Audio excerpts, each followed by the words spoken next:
And there's something to add here. And our friend Gary from Dana Point is in the chat. I noticed him. And, Gary and I had a few conversations on our Friday call-in show here at the Voice of College Football with Tim.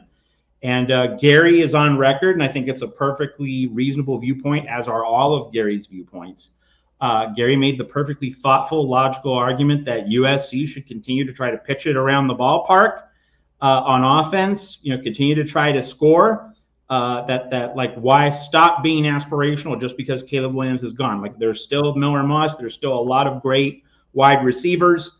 If the offensive line comes together, hey, why not try to continue scoring 40 points a game at USC? Now, I've taken the argument, the viewpoint that, USC's offense is probably going to be more ball control oriented this year to minimize the defense's exposure. But regardless of where you land on that argument, Gary from Dana Point making a perfectly logical, well-informed argument, or me, being the contrarian as always, regardless of which side you fall on that argument, the important point is, it's going to be relevant. It's going to be germane to this larger situation with USC's defense. What does the offense allow the defense to do? Is the offense going to put the defense in a position to succeed, or is the offense going to really reduce this defense's margins? And that tension point is there. It exists on a general level, but then in the first few weeks of the season, you have a couple very different elite opponents on the schedule. You have LSU, a team that is ostensibly built to score and has a ton of defensive questions after an atrocious defensive performance last year. And then a couple weeks after that, you have Michigan, which is very much the opposite of LSU, that bone-crushing defense, leaned on the defense, for the season, going to ram the ball between the tackles, not a finesse team at all. But LSU with Jaden Daniels was very much a finesse team last year. So, there are going to be some different styles, different kinds of games.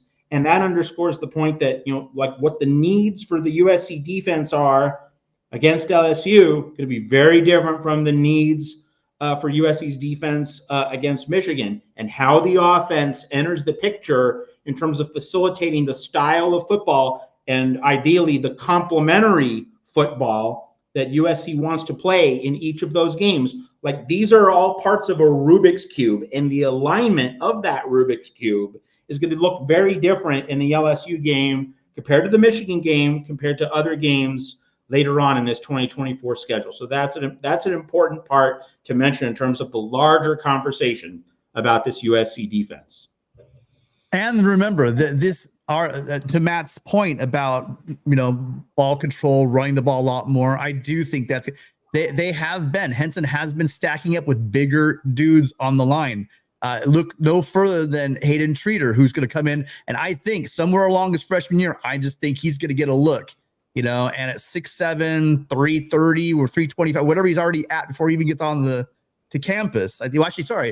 He got on campus today. I talked to him the other day. He's reporting today on campus. That's going to be something special to watch.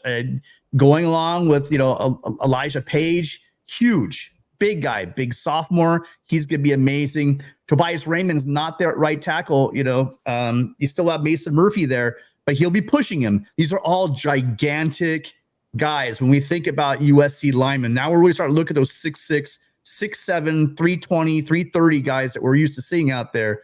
We're not going to, I think we're going to see a different brand of offensive line going forward. And then I'm excited to see, that group is amazing. And I think it's going to be one of our stronger points. Again, 2 years ago when we won 11 games, it was the strength of our team.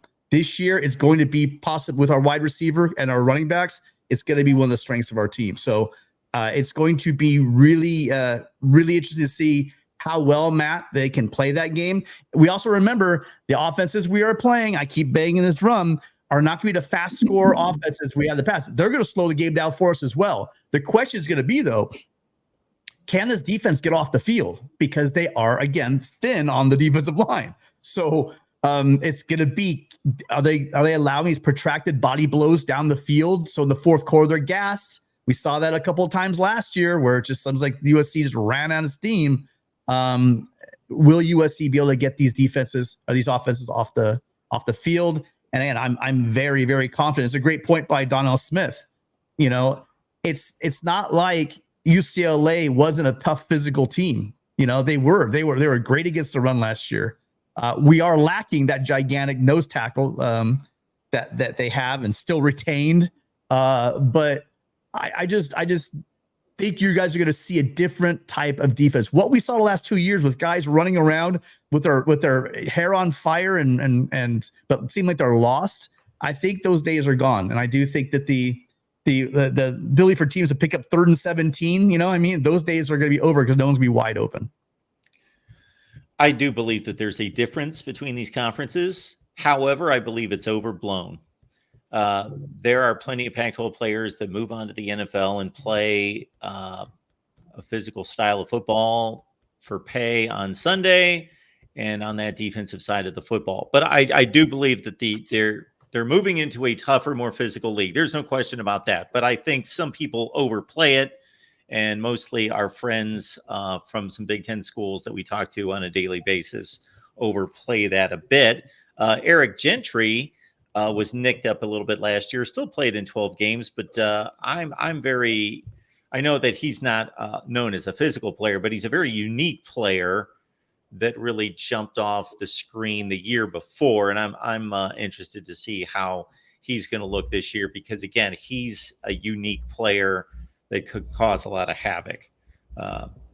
We do appreciate, I got to tell Tim this, I appreciate anytime when you're talking all-time teams and we're talking, let's say, who would win BCS era games, and Tim will stop by, do a drive-by, and put some people straight on this one, because USC nationally, those Pete Carroll teams are known as high-flying offense, This is why they won. Reggie Bush breaking tackles in the open field, Matt Leinart throwing it to those fleet wide receivers downfield.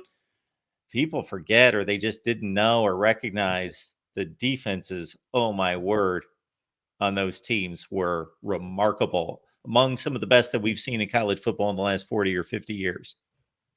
That's some of the best defensive units SC's ever had, which is saying a lot.